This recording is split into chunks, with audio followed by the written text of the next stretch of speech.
Welcome, and thank you for tuning in.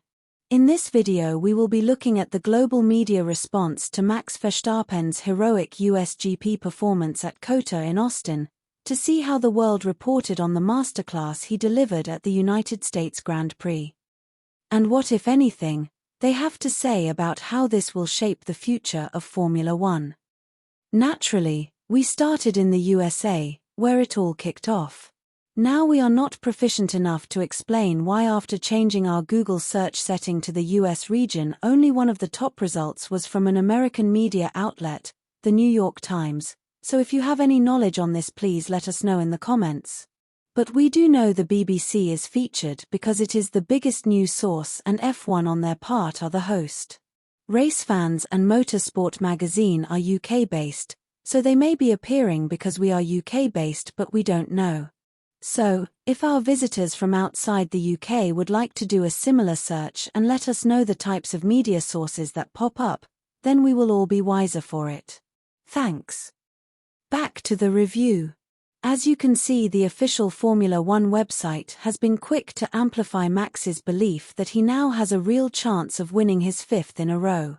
So, the buzz of excitement centers around Max not only joining the title fight but going for a record fifth in a row. Unsurprisingly, if we move across to Australia, the focus is still mainly on Max closing the gap to Oscar, but nothing about him going for 5 in a row, not even on the featured BBC and F1 headlines. So, we can see that while the general buzz is about Max closing the gap to Oscar, it is nuanced subject to jurisdiction, with the tone in Australia being of measured optimism about their countryman's chances. We noted with interest the appearance of the Dutch website GP blog amongst the top results in the Australian search, and couldn't help but wonder why. Was it because GP blog has a wide reach, or could it be Google promoting them? Unsurprisingly, they were the only ones wondering aloud if Oscar was feeling the pressure. Moving on to Belgium, because Max is a Dutch Belgian, we see that the buzz is still about Max closing the gap to the McLarens with a little more emphasis on his points haul. Perhaps it was because we did the search in French and then translated it back to English, that the BBC and the F1 sites did not come out at the top of the search. We don't know, but if anyone does, please let us know in the comments. The Belgian media reports were similar to that of the Dutch GP blog, in that they spoke extensively about the pressure on the McLarens.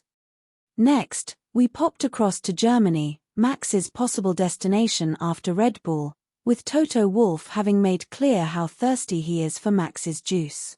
In this respect, we leave it up to people to make up their minds about how the rumors of his former counterpart Christian Horner moving to Ferrari have been outrightly dismissed. How is it that Max joining up with Toto at Mercedes has not been as inconceivable as Christian joining Sir Lewis at Ferrari? Well, the German media appear to be looking forward to welcoming Max in the near future. They were quick to mock and degrade McLaren while playing up Max as a mythical figure, a boogeyman that no one ever wants to meet. But forgive me if you please, as I recall, Sir Lewis regularly vanquished the boogeyman, left him crying at Silverstone, and most memorably at Abu Dhabi.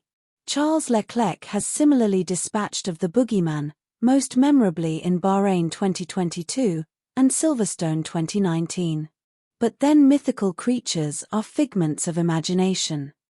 The main point is that McLaren have put themselves in the position where Verstappen can be cast as their boogeyman who has scared them out of what should have been a title procession.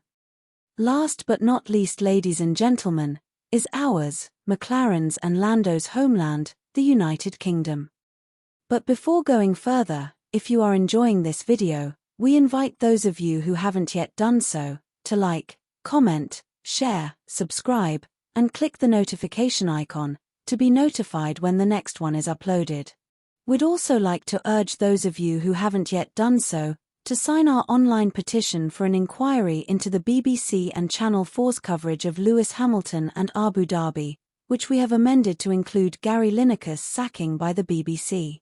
A link has been provided in the description. If you are on X, then please repost our tweet. Thank you.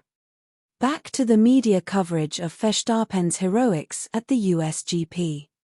McLaren may be owned by the sovereign wealth fund of Bahrain, have an American CEO, who is supported by an Italian team principal, but it flies a British flag, and its junior driver is a Belgian Brit. Now, to recall, the only US-based media source that featured amongst the top US search results was the New York Times, with a neutral headline memorializing Verstappen's performance. All the other sources were from the UK, including the Motorsport magazine that wrote about Max crushing McLaren. This appeared to us to be a UK media source gloating about McLaren's woes, on par with what we saw from Verstappen's home bases in Europe. But those sentiments also resonated with what other UK media sources that featured amongst the top UK search results had produced. The Daily Mail waxed lyrical about how irrepressible Max's momentum is, while Crash.net described him as unstoppable.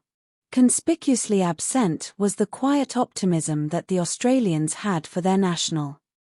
So, how is it that the top UK media results did not feature a headline expressing quiet optimism in Norris, who after all is in second place, and had closed the gap to his leading teammate?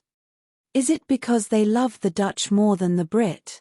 Or is it because they have more faith in the Dutch's ability to overcome a 40-point deficit than they do in their countrymen's ability to overcome a 12-point deficit? It appears to us that the UK media are very much Team Max rather than Team Lando or McLaren. The Dutch-based GP blog clearly shared our opinion judging from their headline. Setting aside the question of why they featured more prominently than say Sky Sports F1, the official F1 broadcaster, our opinion is confirmed by their compilation of excerpts from different UK media sources. The Daily Mail, for example, not only lavished outlandish praise on Max, but they savaged Lando and McLaren more than even we have ever done, and that is saying something. So, this is for all those who have accused us of hating on Lando.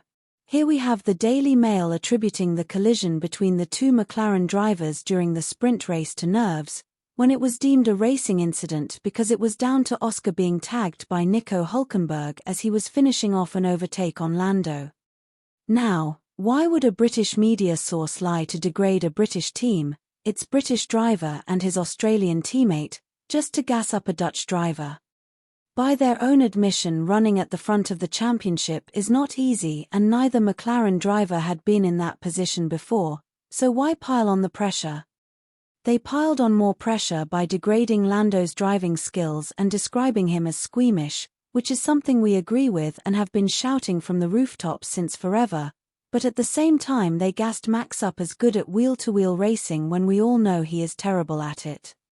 But was this not the same Lando that Martin Brundle had placed on the ladder of F1 greatness last year, when they were trying to pave the way for replacing Sir Lewis with him in the eyes of the British public, while selling the false narrative that he was engaged in a close title race with Max? And as far as Max being tough as teak in wheel-to-wheel racing goes, he wasn't so tough when he was whinging when Sir Lewis dispatched him at Silverstone or when Charles did same to him in Bahrain as mentioned previously.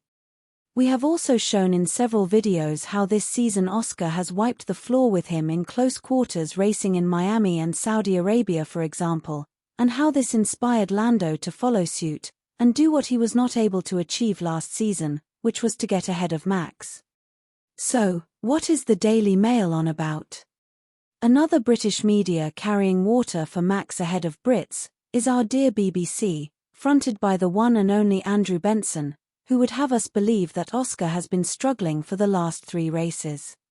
To confirm his bias, he conveniently excluded Monza, where the team ordering Oscar to yield to Lando ended up with the Brit being booed on the stage. In Singapore he was unfairly badged out of the way by his teammate, but surprise surprise both his team and the FIA saw nothing wrong.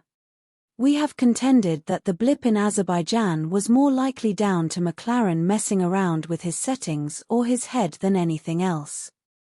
But Benson's eagerness to sell a narrative that suits Malone's agenda is now par for the course for the BBC, and this is why we are urging those of you who haven't yet done so to sign our petition so we can get some accountability. It is clear that we are now living in a world where the integrity of the sport is under attack, because Malone has cowed the teams, the FIA, and the media. Forza Ferrari.